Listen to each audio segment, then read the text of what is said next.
네, 오현진 팀장입니다. 오늘은 2018년 12월 21일이고요.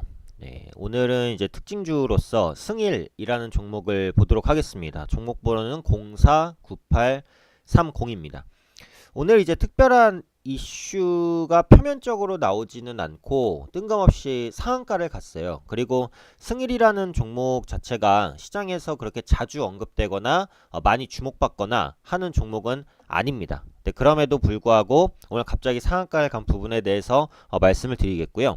이 승일이라는 기업 자체에 초점을 맞추기보다는 이게 상한가가 이제 만들어진 방식이라든지, 그리고 그 상한가가 얼마나 강한 상한가인지를 판단하는 방법, 이런 부분들을 좀 간략하게 말씀을 드리도록 하겠습니다. 그러니까 나중에는 이 상한가라든지 아니면은 세력 매집 이런 부분들을 조금 더 자세히 다룰 시간이 있을 거예요. 시간이 될 때마다 영상들을 업데이트 해 드릴 테니까 꾸준히 보시면서 차근차근 공부해 나가시면은 주식 투자를 하시는데 충분히 큰 도움이 되실 수 있지 않을까 생각합니다.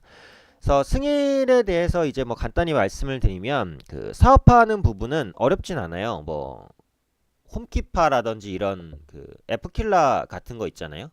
에어졸이라고 하죠. 이게 이제 매출 비중의 70% 이상을 차지합니다.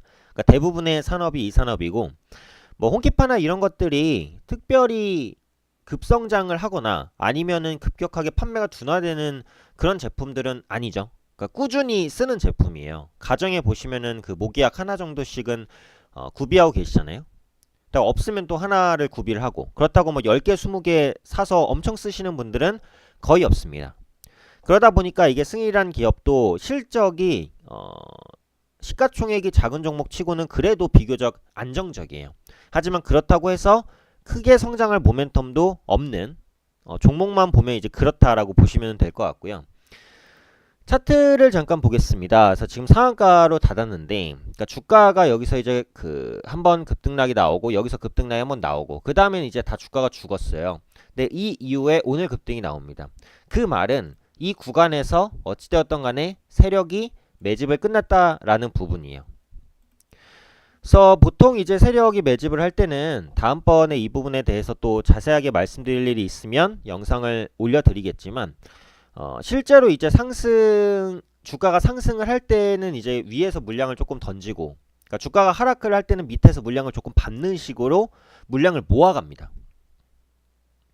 그리고 이제 승일 같은 경우는 이슈가 안 나오면서 상한가가 갔지만, 보통은 그 매집을 할 때 그 어떤 이슈가 나올지를 알고 있는 경우가 좀 많아요. 그러니까 대주주랑 이제 결탁이 돼 있는 부분도 있고, 그렇지 않다고 하더라도 내부 정보를 어느 정도 알고 있는 부분들. 그래서 어느 정도 매집을 끝내 놓은 상태에서 그런 호재를 터트리면 주가가 크게 올라가죠. 개미 투자자들이 그 주식을 사니까, 그렇죠? 그럼 이제 고점에서 물량을 전체를 털던 반을 털던 어느 정도 정리를 하고 나오는 게 이게 세력의, 그러니까 작전의 어떻게 보면 일반적인 패턴이다, 이렇게 보시면 돼요. 근데 이렇게 승일처럼 나중에 이제 이슈가 나올지는 모르겠지만 지금 표면적으로는 이슈가 나오지 않고 급등시키는 경우도 있습니다. 그런 경우는 어떨 때냐면 이 종목처럼 시가총액이 작을 때예요. 그러니까 시가총액이 큰 종목은 세력들이 정말 엄청난 돈을 갖고 있지 않는 이상은 상한가까지 만들어내기는 쉽진 않아요. 근데 이 종목 같은 경우는 시가총액이 작아요. 그래서 물량을 어느 정도만 모아놓고 있으면 힘으로 상한가를 보내버릴 수가 있다는 거죠. 그리고 세력들이 상한가를 보낼 때는 자기들이 상한가까지 다 사서 올리는 게 사실은 아닙니다. 그냥 5%에서 10% 정도만 급등을 시키면 개인 투자자가 이제 단기적으로 좀 붙는 경향이 있단 말이에요. 그러면 그 힘과 같이 밀어 올라가는 거죠.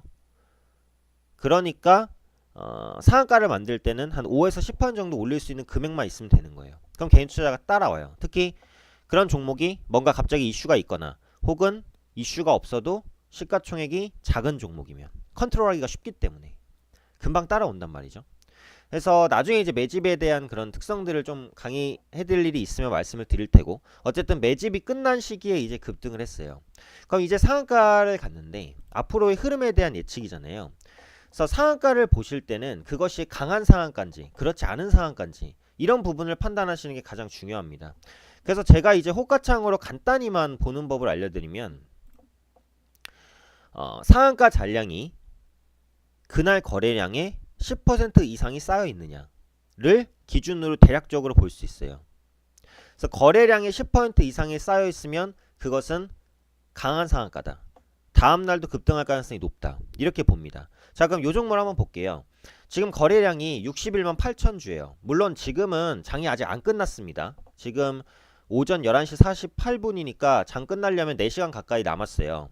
종가 기준으로 이제 말씀을 드리는 건데, 종가라고 치고 거래량이 61만 8,764주입니다. 그쵸? 오늘 상한가가 안 풀린다면 여기서 거래량은 그렇게 크게 변동되진 않을 거예요. 상한가 잔량을 보시면 3277주가 지금 걸려 있습니다. 몇 프로죠? 몇 프로입니까 이게? 5%죠. 5% 정도. 그쵸? 제가 아까 뭐라 그랬죠? 10% 이상 걸려 있을 때 강상한가라고 봅니다. 5%면은 약간 좀 딸려요. 하지만 그렇다고 해도 다음 주 월요일날 추가 상승을 보일 수는 있을 만한 힘입니다. 그러니까 이것도 제가 자세히 파면은 또 말이 길어지기 때문에 간단히만 말씀드리면, 상한가를 간 종목은 상한가 잔량을 보세요. 그 상한가 잔량이 얼마나 쌓여있나, 이런 부분들을 보시고 그게 어떤 정도의 강한 상한가인가, 이런 부분들을 판단하시면 됩니다. 그리고 이거는 이제 시가부터 이제 상한가로 좀 밀어 올렸잖아요. 근데 사실은 제일 센 상한가는 점 상한가예요. 이렇게 가다가 이렇게 이제 장대 양봉을 띄우는 게 아니라 시가부터 상한가로 닿는 거 있잖아요. 그럼 이렇게 점이 딱 찍히잖아요. 그쵸? 그런 점 상한가는 적어도 몇 연상을 가죠. 점 상한가 갔을 때는 정말 팔시면 안 됩니다. 점 상한가 갔을 때는 보통 상한가 잔량도 엄청나게 쏠려 있는 경우가 많아요. 점 상한가 같은 경우에는. 그리고 그 상한가 따라잡기를 하실 때 예전에는 등락률이 15%였으니까 상한가 따라잡기가 괜찮았어요. 근데 요즘에는 등락률이 30%로 바뀌면서 상한가 따라잡기를 하기가 사실상 어려워졌고 리스크도 커졌어요. 리스크도. 그래서 상한가 따라잡기 매매가 예전보다는 많이 죽었습니다. 근데 그럼에도 불구하고 상한가 따라잡기 매매를 하시려면 첫 상에 들어가시면 안 돼요. 첫 상에 들어가는 건 굉장히 위험하고 두 번째 상에 들어가시는 게 좀 더 안전해요. 그러니까 예를 들어서 막 상한가를 향해 가는 종목 있잖아요. 뭐 26%, 27% 막 올라가는 종목. 그 종목을 타서 30%로 닫으면 다행인데, 그런 종목이 꺾이면은 한 10% 마이너스는 정말 금방 납니다. 근데 조금 더 실패 확률이 적은 상한가가 뭐냐면은 처음에 상한가를 가서 닫았어요. 근데 중간에 깨지는 종목 있잖아요. 살짝. 그런 종목군들을 눈여겨보세요. 근데 그 종목이 깨져서 횡보하거나 혹은 깨져서 횡보하거나 아니면 그냥 그대로 깨져버리면 이거 보실 필요 없어요. 근데 이런 종목이 있어요. 상한가를 갔다가 상한가를 닫았는데 깨졌다가 다시 올라가는 종목이 있습니다. 이런 종목이 다시 한번 상한가를 닫으면은 강한 상한가로 끝날 가능성이 꽤 높아요. 이건 지금 되게 고급적인 강의를 말씀드리는 거니까 잘 기억을 하세요. 상한가를 닫았다가 상한가를 깨트리고 다시 붙어서 마감하는 상한가는 첫 번째 상에 들어간 상한가보다, 물론 종목이나 이제 흐름이나 이런 것 따라서 다 달라요. 그건 하나하나 또 말씀드려야 되는 부분이지만 대략적인 부분을 언급드리면 그렇다는 겁니다. 왜냐면 처음에 상한가를 이제 갔잖아요. 그 상한가를 닫았어요. 근데 그 닫은 상한가에서 깨지게 되면은 투자 심리가 굉장히 크게 무너져요. 그러니까 상한가에 받쳐있던 많은 물량을 다 소화하고도 깨져 내려간다는 거잖아요.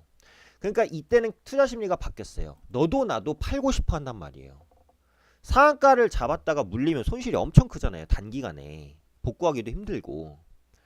그런데 그 무너진 투자 심리를 모두 다 극복하고 다시 상으로 말아 올린다는 것은 일반적인 힘으로는 웬만해서 쉽지가 않아요.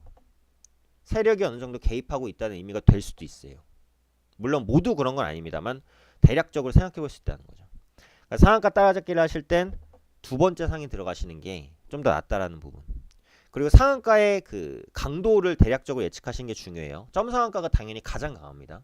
면역상 가능성 있고, 이렇게 뭐 시가부터 갭상승해서 가는 상한가도 있고, 이건 갭상승 거의 없었죠. 그래서 종가 부분 비슷하게 시가 출발이 1.9%니까 별로 없었어요. 비슷하게 출발해서 끝까지 올라가는 상한가. 잔량을 보자. 잔량 보시면은 5% 정도 쌓였다. 그렇죠? 완전히 강한 상한가는 아닙니다. 그래도 다음 월요일에 추가 상승할 수 있는 상한가 정도는 될 수 있죠. 그래서 시간에까지 같이 보시는 게 좋고. 그래서 거래량의 10% 이상이 상한가에 쌓여 있으면은 좀 강상이 될 수 있어. 강한 상한가.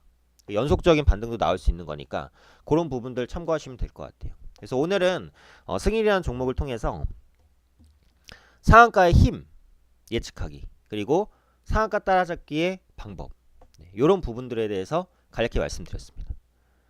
그래서 앞으로도 이제 교육 자료들, 그리고 뭐 특징적인 자료들, 시황들 계속해서 업데이트 해 드릴 테니까요. 구독하시고 도움 받으시면은 충분히 주식 투자, 성공 투자 하시는데 도움 되실 거라고 생각합니다. 오늘 승일 급등주에 대한 코멘트는 여기까지 말씀드리도록 하겠습니다.